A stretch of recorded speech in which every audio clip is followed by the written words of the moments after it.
Welcome to the Businesses Start Here podcast, hosted by David Vigliotti and Vigliotti and Associates. We're here to talk with business owners and business experts to inspire and encourage entrepreneurs. Hello, welcome to the Businesses Start Here podcast. I'm your host, David Vigliotti, founder of Vigliotti and Associates. And today we're doing things a little bit different. I'm not going to have a guest. It's just you and me today. So what I'm going to be doing is talking about some things that I learned, whether it's through my own personal business or through some of the clients that we served, going through those items that can trip business owners up and things maybe I wish I knew before I started my business. So we're going to get started into it today with item number one, having a plan, but being flexible. One of my favorite quotes I've heard recently is from Dwight Eisenhower. I'm going to paraphrase him, but basically he said, having a plan is essential, but plans are worthless. So what does that mean? That means you need to take the time to think through what you're doing as a business owner, coming up with a plan to make sure that you've thought through everything that you possibly can. But then when the time comes for the rubber to meet the road, you need to be able to adjust to the circumstances that affect you. You may not know everything that happens. You're not going to know everything that happens. So you plan with the best information that you have today, but then you pivot and adjust as necessary to make sure that you're taking care of the things you need to take care of to make your business a success. So what does that mean in practicality? So often, as a finance person myself, I make a budget. And that budget is meant to be stuck to. I tell my clients all the time, if you're not going to stick to this budget, don't make one. It's a waste of my time, it's a waste of your time, and it's just going to frustrate all of us in the end. But things happen. So what am I telling you, to abandon that budget and never look at it again once you make it because we don't know what's going to happen? Of course not.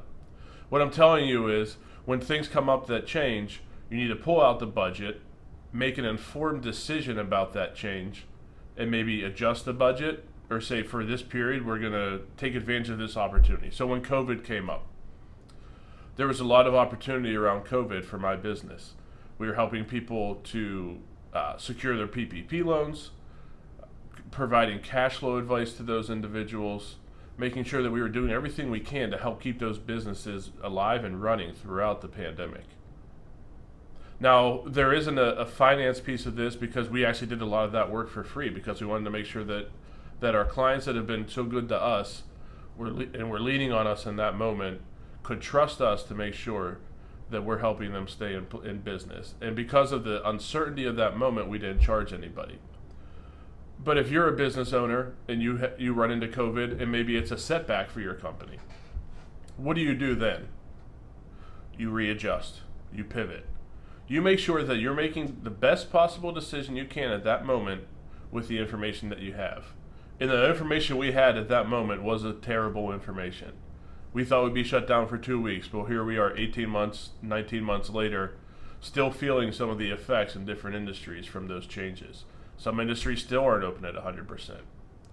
So make sure you have a plan because that makes sure that you think through every scenario that you can come up with, but know that that plan is going to be worthless and it's going to need to be refined and retuned every so often just to make sure that you're doing the right things for you and your business. One thing I really wish I knew, I had high hopes for this business from the start, and I still do. But number two that we're going to talk about is you need to find that right combination of patient and aggressive. And I like to say you're patient with your emotions and aggressive with your actions. And the reason that's important is when you're patient with your emotions, you know that things take time. Building a sales team takes time. Generating those sales once you build the team takes time. But you don't let that be an excuse for inaction. You need to make the commitment to take action on these items that you deemed as critical to your business. Whether it's a KPI that you're looking at and you're making sure that your team's hitting that KPI, you understand emotionally that they may not hit it right out of the bat. That when you're bringing people on, there's a ramp up time, there's a learning curve, there's all kinds of things. They need to understand who your organization is and what you're all about to make sure that they treat the customers the way that you want them to.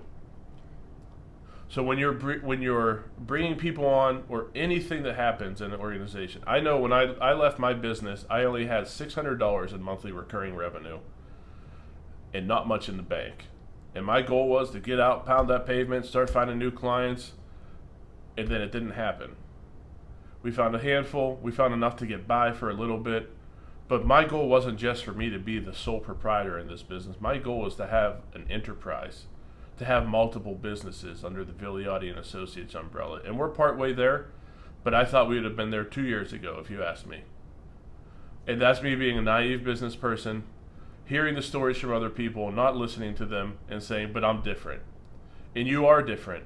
You made the leap to be an entrepreneur, but how many of us have made that leap? The first risk you make isn't the last risk you're going to take. So be patient with how you feel things are going to go, but be aggressive with that decision making. Hire that next person.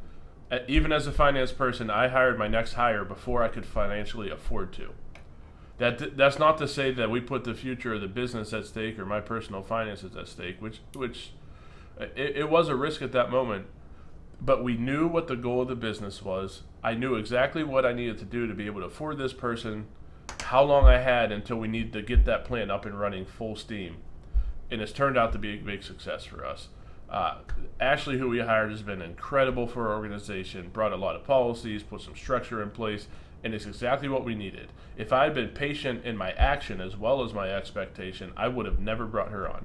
In fact, I didn't want to bring her on. I had to be convinced into opening that position by some people that I rely on as good sounding boards and people that help me to get through some of the tough decisions that I have. Which brings me to my next point. There's 2 points I want to talk to out of that. One, your employees are not the owners of this business. You can't expect them to care nearly as much as you do. You can't expect them to understand what you're going through. They are employees of the business, not owners. There's a reason they haven't started a business. They don't want to be a business owner. Maybe they do in the future, but as of right now, they have a W-2 job, which is significantly more secure than starting a business. It takes a lot less risk. And at the current moment, they don't have that mentality. And even if they did have that mentality, it's not their business. They're not the one who has their feet to the fire financially, personally, with a reputation, based on the success of the whole team. So you can't expect them to act like a business owner. You're going to be the first one in and the first one to leave more often than not. If you're not, there's something wrong. It means you don't have the desire or you don't have the heart for it. And it's not every day, it's just more often than not. You don't have to be the first one in at 365 days a year. You don't have to work 365 days a year to own a business. Some people do, and they're going to get burnt out and they're going to lose their business before they should. So make sure you have the right expectations of an employee. You're not going to be able to clone yourself as an employee because that person just cannot care nearly as much as you do about your business. It's not theirs, and it's not fair to expect that from them. So where do you go to when you need someone with that business owner's point of view? You should have a stable of people that you meet with regularly, whether they're mentors, a peer group, whatever it is, that are business owners that have the same type of mindset, a growth mindset that you do, so that when a tough decision comes up, like bringing on a new employee before you're ready for it, or whether or not you're going to use this service, or if you're going to keep your business open because of COVID, you need to have those people have the relationships in place before you start their business or before the decisions come up. It's okay to build that stable as you go. I did it by joining a networking group. I found a small group of people there that I got along with really well. We shared referrals, we shared our victories, we shared our losses. I tell people all the time, my wife is very involved in this business, but she cannot understand some of the things that I go through. So aside from my wife, these are the people that I trust the most with everything in my life. Big decisions, small decisions, decisions that I'm not sure if they're big or small at the time. There are sometimes you think it's a small decision, you talk to somebody and it opens your eyes to all the things that you missed about what's going on there. And maybe they've been through it before, maybe they haven't, but they're going to be able to give you an advice without the emotion attached to it. One of the problems with owning a business is you care too much. Like we said about the employee that doesn't care as much as you, that can be a good thing at times, but they don't have that ownership mentality. You need to find people who can detach the emotion from it and have that ownership and growth mentality so that they can help you succeed in your business. Whether they're a mentor, like I said, peer, whatever it is, you need to find at least 3 or 4 people that you can bounce things off of. You don't want too many, because too many cooks spoil the pot and give you conflicting information, which can be good, but you don't want too much conflicting information, or you run the risk of paralysis by analysis, which is not making a decision because you have too many data inputs. So you need to find a core group of 3 to 4 individuals that you can trust, that aren't going to sugarcoat things for you. When they're bad, they'll let you know they're bad. When they're good, they'll let you know they're good. When you're freaking out, they'll talk you down. When you're ready to quit, they'll talk you down. You need to find these people that are in your corner no matter what. So the next thing that we're going to talk about is finances. So technically, you have to separate the business finances from the owner. You have to have a separate set of accounting for the business versus the owner. You have to report taxes differently most often. You have to make sure that you understand business taxes and business finances versus personal finances. But the important thing to recognize is, in reality, you cannot separate those two.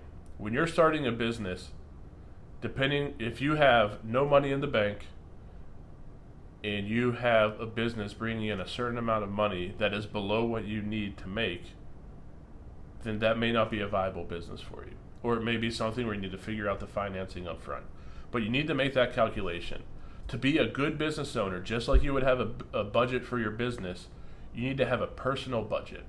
You need to know how much you need to take out of this business each month so that you can survive and not risk your finances in a personal way, risk losing your house, risk making late payments on any bills you have, hurting your credit score so that you can't get funding later. You need to have a solid understanding. 1/3 of people in this country have a personal budget. As a business owner, you can't afford to be that third. That 2/3. You need to be the minority that have a budget, understand your finances, and it doesn't have to necessarily be all on you. You can hire someone like myself to help you build your business budget and your personal budget, but you need to have that. Whatever method you go through to get that, you need to make sure you have that and have a firm understanding. I've never met a business that went out of business without when the owner didn't want to, if there wasn't a finance problem. If you enjoy the business and you like running the business, the only thing that can stop you is having financial issues. It is absolutely critical that you understand the finances of your personal life as well as the business. Another thing that I haven't seen in my experience with my business, I've had the opposite happen, but a lot of people expect a lot more help or sales to people that they're related to or friends. I've been lucky that my parents have been a great support of mine. My wife has been a great supporter of mine. And I have a lot of clients that were friends for a long time before I started this business. But that's often, majority of the time, not the case. For some reason, people feel more comfortable giving business to big companies. It's just a mentality that a lot of people have.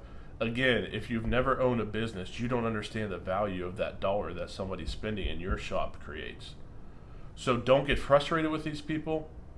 Don't get upset with them. Just understand that they don't understand what it takes to run a business. They're going to want free things from you without anything in return. They're going to want you to sponsor things that have no correlation to your business, have no positive impact on your business. And some you may do because they're a close friend and you want to help them. And some you may wonder, why in the world would this person think that this is something I'd want to be part of? So just understand that, know that going into starting a business, and just be ready for that. I'll call it a disappointment. It's very likely you're going to be disappointed with the people around you because they're going to be asking for things without anything in return. They're not going to be buying from you if you sell a product or a service that they need. You're not going to be top of mind. Because you are top of mind to yourself and your business is top of mind to you, you expect everybody else around you who loves you and spends time with you to be top of mind, to have you be top of mind as well. And it's just not a reality that's likely to happen. Like I said, I was lucky with it. In my community, I have great support from my friends and family, but it's not often the case. So just be prepared for that.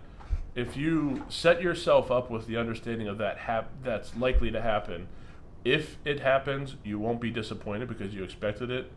And if the opposite happens, you'll be so grateful for all that support because you know what the other side of the story could be.